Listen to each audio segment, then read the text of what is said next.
Hey, I'm glad you made it. We wouldn't start without you. It's time for an apple fritter. Here's your host, Jimmy Apple. Welcome to another episode of An Apple a Day's The Fritter. I'm your host, Jimmy Apple. How you feeling today, my friends? You feeling good? You feeling strong? You feeling better than you did yesterday? Excellent. You can't ask for better than that. Let me ask you something. Do you wake up in the morning and feel like you've been through a rumble? Your neck hurts, your back hurts, your shoulders are stiff and creaky, your lower back, it feels like somebody kicked you or hit you with a baseball bat. This could all be either you did go to a rumble, or it could be the way you sleep. And what we're discussing here today is ways to sleep for pain. In other words, how to sleep and avoid waking up like you got your butt kicked by a bunch of huge people. So sit back, relax, and listen to what Dave has to tell us today about how to sleep and avoid some of those pains when you wake up.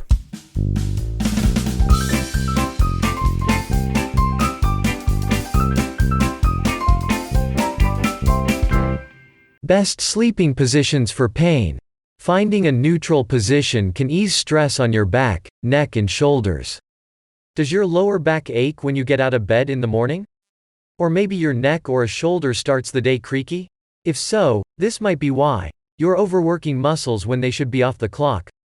Awkward sleeping positions can put stress and strain on your body as you're catching Z's, leading to pain when you should be rising and shining.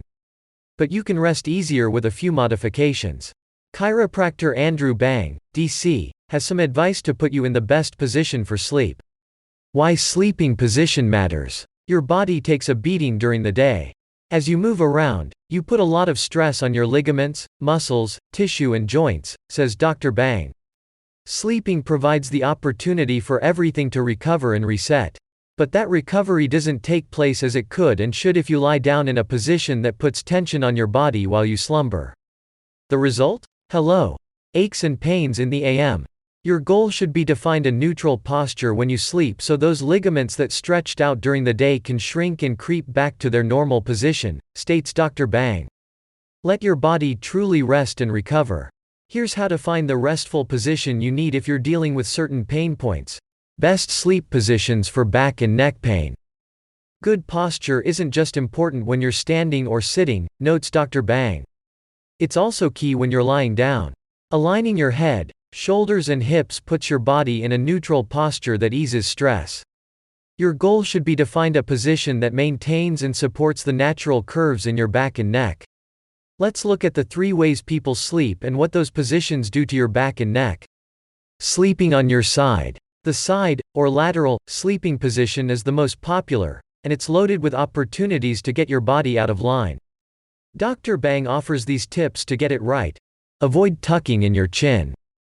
Try to sleep looking forward to maintain the natural curve of your neck. The goal is not to dip your head, a problem-causing pose during the day that's the source of neck pain. Use a leg pillow. Placing a pillow between your legs can help prevent your upper leg from pulling forward and twisting your torso. The pillow also works to keep your hips and spine aligned. Stretch out. Getting longer can help reduce pressure on your lower back. Keep your thighs aligned with your torso and bend your knees back only slightly. Avoid the fetal position. Consider this an add-on to the last tip, but one that deserves extra emphasis given how often folks curl up. Alternate sides. Imbalances can develop if you only sleep on one side. You'll eventually end up causing yourself issues, says Dr. Bang. The solution? Train yourself to sleep on both sides and switch regularly. Pillow talk. Your pillow also should be thick enough to support your head and neck without letting it droop down. Sleeping on your back. Want to put the least amount of pressure on your spine? Sleeping on your back is the way to go, says Dr. Bang. But if you do sleep in this position, consider slipping a small pillow under your knees. This little lift works well with your spine's natural curve and helps take a bit of pressure off your lower back. If your legs are flat, it can cause your lower back to arch too much, he adds. That's especially true if you have tight hamstrings, the muscles at the back of your thigh. which is pretty common given how many hours a day most of us spend sitting. For your pillow, look for a height that keeps your head in a neutral position to reduce strain on your neck. A pillow that's too low will send your jaw pointing toward the ceiling. Too high, and your jaw aims toward your chest. Sleeping on your stomach. Snoozing on your stomach doesn't get the seal of approval from Dr. Bang. The reason? Lying face down on your bed can put you in an awkward position for long periods of time, putting pressure on your neck and lower back. If people come in with pain and they know it's related to sleep, it's usually stomach sleeping that's the culprit, he says. Best sleep positions for shoulder pain. Let's start with a basic fact if you're trying to avoid an aching shoulder from sleeping. Gravity isn't your friend. You want to avoid your shoulder dipping down to meet the bed, Dr. Bang advises. That's when you feel the pain. And it doesn't take much. Just lying on your back, for instance, can leave your shoulder sagging a teeny bit. It's enough to add strain to the joint, especially your rotator cuff.